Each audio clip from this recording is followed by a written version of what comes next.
जय जगन्नाथ दर्शक बंधु विषादग्रस्त जीवन भितर आनंद भरी देवार प्रयास शांतिर सन्धान कार्यक्रम को आपण मानक स्वागत करुच्ची मु विनोद बिहारी। आज आम कार्यक्रम विषय वस्तु रही भक्ति ए विषय में विशेष भाव में आलोचना करने आम गहन आम स्टूडियो उपस्थित अच्छा पंडित महेश कुमार साहू। पंडित स्वागत कर कार्यक्रम शांतिर सन्धान को आम गत अध्याय कथा होते भक्तिर अनेक कथा आमर कथा थिला अहेतुकी भक्ति।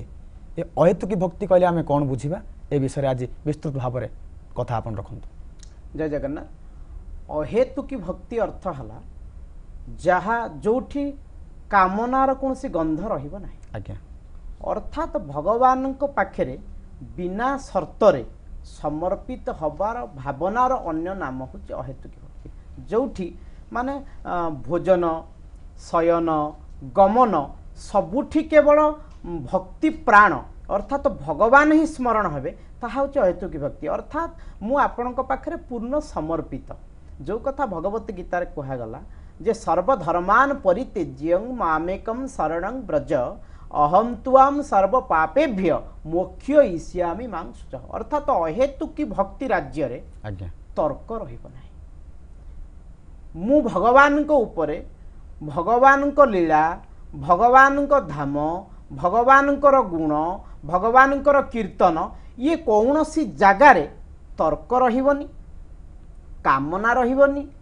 संदेह रहिबनी केवल कौन रहिबो ना केवल रहिबो भाव समर्पित भावना जे मु भगवान जहा करुची मु केवल आपण को भल पाउची बोली करुची। सेतिपई भक्तटिए कहेनी अभिराम परमहंस कहिचन ठाकुर कौन कहिल कहले मुहि नरके वास करिले जदि तुम भतृपति से ही नरके वास दियंतु आहे मो प्राणपति। भगवान मु नरकरे रहले आपण खुशी हेबे कि?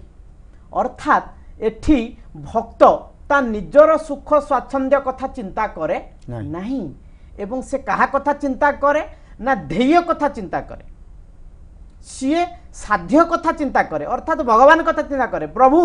मु नरकरे रहले जदि आपण खुशी हेबे कि? जदि आपण खुशी हेबे ताहले सेही नरकरे मते आपण स्थान दियंतु मु ताको आनंदर सहित ग्रहण करिवि। सी होची अहेतुकी भक्ति। एवं ए अहेतुकी भक्ति राज्य रे जदि उदाहरण आमे नबा तारे सेमान होचन गोपी।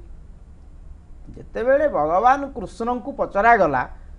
जे आपणकर सबुठारु प्रिय किए भगवान कहले तुम गोटे अड़ुआ कथा मत पचार दल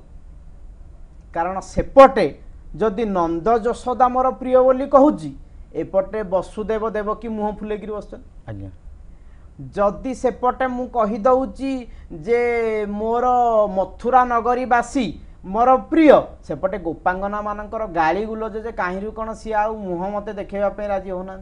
यार गोटे प्रमाण दबाक पड़िबो। भगवान गोटे लीला संरचना कले लीला कौन कले ना भगवान को ज्वर है जमी आम महाप्रभु जगन्नाथ को ज्वर हुए ये ज्वर प्रसंगटा बोधे भागवत लंबी आसी वर्तमान पर्यंत भगवान को ज्वर है प्रभु ज्वर पीड़ित हेले अनेक राजवैद्य आसिले ज्वर भल है भगवान निजे जड़े वैद्य रूप से आसिले सी तो लीला मायाधर ना तांकर गोटे ना होची मायाधर आज्ञा एवं आसिकी कहले कहले देख ये जो ज्वर होती ये असाध्य ज्वर ये एमती भल हम ना केमती भल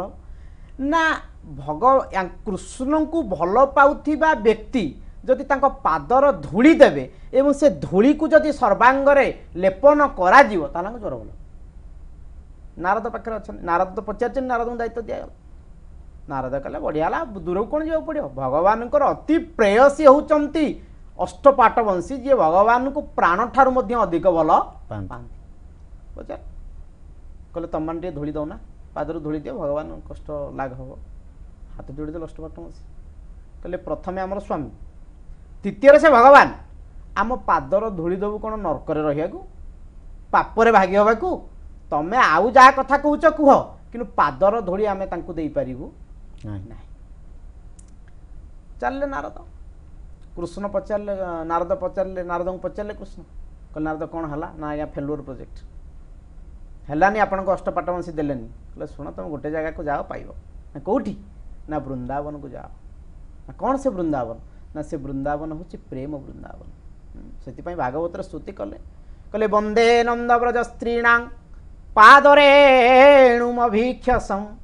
जा सांहरि कथोद्गीतं पुनाति भुवनम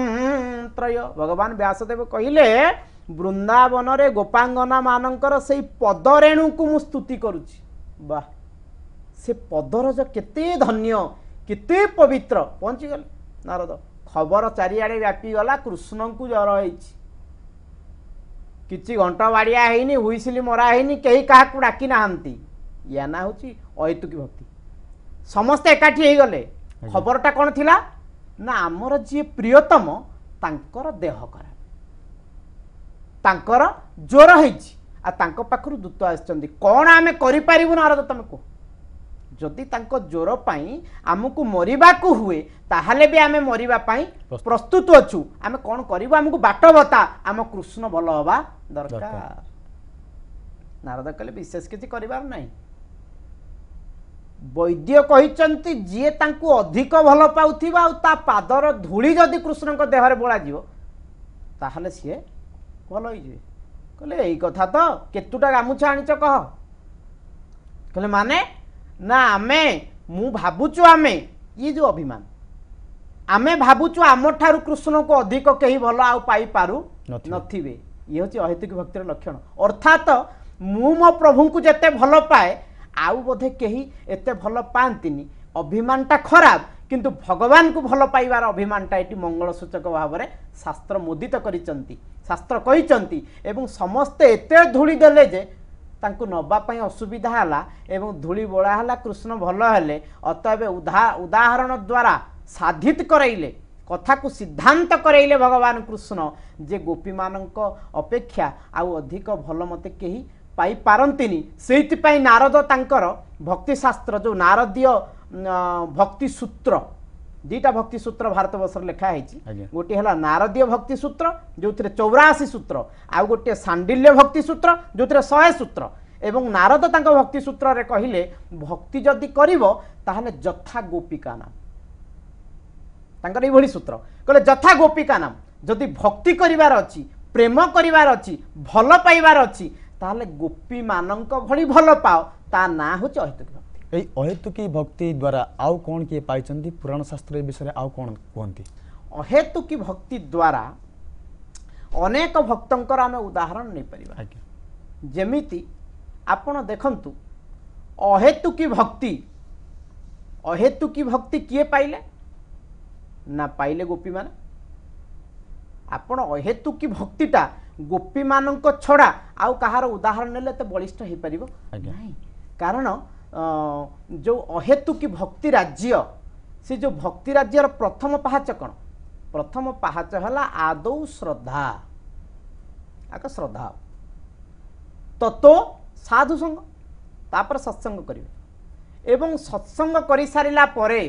आपणकर भावजात हबो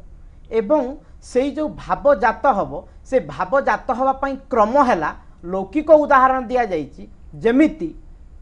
आखु गाढ़ हेले हुए गुड़ आज्ञा नहीं गुड़ गाढ़ हेले हुए चीनी चीनी गाढ़ हेले हबो खंड मिश्री गाढ़ हेले सीता मिश्री बा जहा को ताड़ गुड़ बोली आमे कहंती सेमिति एई जो अहेतुकी प्रेम जगत रे पहुंचीबाकू हेले तार प्रथम काम हला श्रद्धा श्रद्धा परे स्नेह मोर जनक प्रति श्रद्धा है तापर ता कथबार्ता सब सुनला पर ता प्रति मोर स्नेह जागृत हो श्रद्धा पर स्नेह स्नेह पर मान मुझे अधिक मिसीजी तापर मान आसो मान पर अभिमान निजर लोक उपर तो मनीष अभिमान करे ना गोपांगना माने अनेक अभिमान करिसंती कहउचंती गोपी गोविंदंकु चाहि श्रीमुख अरविंदंकु मथुरा गले ओ क्रूर संगे रंगे आंभ मानंकु देवका हाकु हे मोहन आंभ मानंकु देवका ହାକୁ ଗୋପୀମାନେ ଅଭିମାନରେ କହୁଛନ୍ତି ତମେ ଯଦି ଚାଲିଯିବ ଆମକୁ କାହା ଦାୟିତ୍ୱରେ ଦେଇକିରି ଯାଉଛ ସେଇଟା ଟିକେ କହିଦେଇକିରି ଯା। ଏଇ ଯେଉଁ ଗୋପୀର ଭାବନା ଇଏ ଅଭିମାନ ମାନ ଅଭିମାନ। ତାପରେ କ'ଣ ହବ ନା ତାପରେ ଆସିବ ଭକ୍ତି ରାଜ୍ୟର ପାହାଚ ପ୍ରଣୟ। ଭକ୍ତି ବିଷୟରେ ଅନେକ କଥା ଆପଣ ଆଜି ଶ୍ରବଣ କରାଉଛନ୍ତି। ଏ ଯେଉଁ ପ୍ରଣୟ ବିଷୟରେ ଆମେ କଥା ହେଉଛନ୍ତି ଏ କଥାକୁ ଆମେ ଆଗକୁ ଜାରି ରଖିବା। ତେବେ ଦର୍ଶକ ବନ୍ଧୁ ଏବେ ସମୟ ହେଇଛି କାର୍ଯ୍ୟକ୍ରମ ନେବା ଏକ ଛୋଟ ବିରତି।